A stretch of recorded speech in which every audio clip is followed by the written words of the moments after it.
Jami-Lee Ross. Mr Speaker, it's a pleasure to speak in this general debate and equally a pleasure to have been able to listen to the MP for New Plymouth who spoke earlier after me, and it is a pleasure to hear from the MP for New Plymouth because the MP for New Plymouth is the one man in this House who knows what it's like to go up against Andrew Little. And guess what happened when Jonathan Young went up against Andrew Little?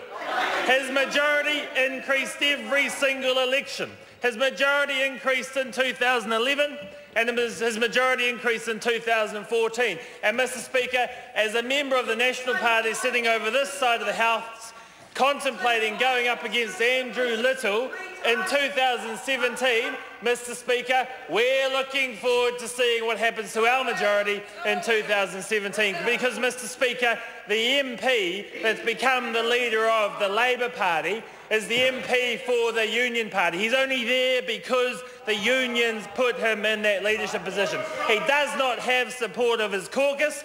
Only 4 members in his caucus support him. And, Mr Speaker, think about this. When the Labor Party and the Green Party were talking before the election about cash for access and cash for policy, we hit back in saying this is the Labor Party that believes in cash for leadership, because we know the unions in this country are heavy funders of the Labor Party. They denied it at the time. But, Mr Speaker, that cash for leadership has absolutely resulted in a new leader of the Labor Party for the union movement in this country, not a Labor Party leader that's here to work for all New Zealanders, Mr Speaker, a Labor Party leader that's here for the union. Order. Point of order. Chris Hipkins. Speaker, although the general debate is about the most robust debate that you get in Parliament, there are still rules about suggestions around cash for influence and so on that are clearly outside of the standing orders. I think that member well and truly overstepped that particular mark. Order. I didn't take that from the member's contribution, but if he is saying that members were taking cash for delivering any promises, that's effectively an allegation of corruption, and that is certainly unacceptable. I'm on my feet. As I said, I didn't interpret it that way, but if members have, that is unacceptable. I ask the member to continue his speech, but certainly not in that vein. Jami-Lee Ross. Mr Speaker, I'm happy to point out that the unions in this country are the ones that have helped to deliver Andrew Little the leadership.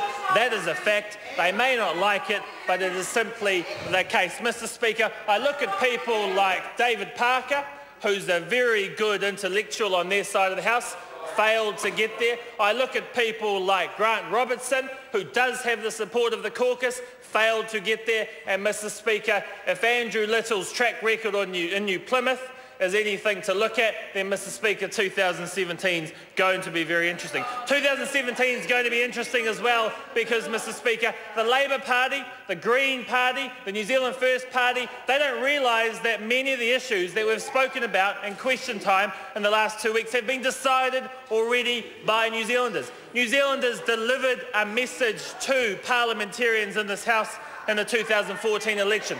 They delivered the message that they care about whether jobs are being created in this economy. That's exactly what we're doing in the National Party. They care about growth taking place in this economy. And, Mr Speaker, at growth rates of 3.9%, we are delivering for New Zealanders what they want. Mr Speaker, the Minister for Conservation is sitting behind me.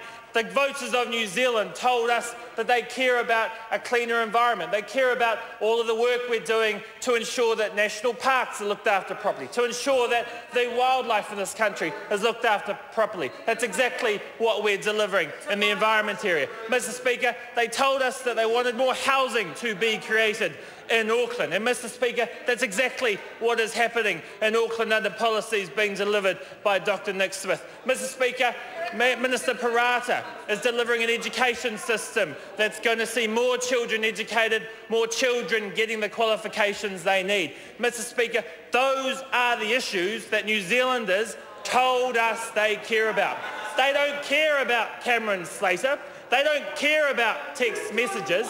The Labor Party is focused on the dirt, they're focused on the muck, they're focused on everything that New Zealanders care very little about. Mr Speaker, we're unashamedly focused on delivering better outcomes for New Zealand. We're unashamedly focused on a stronger economy, more jobs, less crime, better healthcare, better education. That is what we are delivering for New Zealanders. Mr. Speaker, John Key is one of the most open Prime Ministers that this country has seen. Mr. Speaker, we're delivering on our plan. We're getting results for New Zealanders. We're not focused on the muck. We have a leader that has support of his caucus, and Mr. Speaker, that is the recipe for success.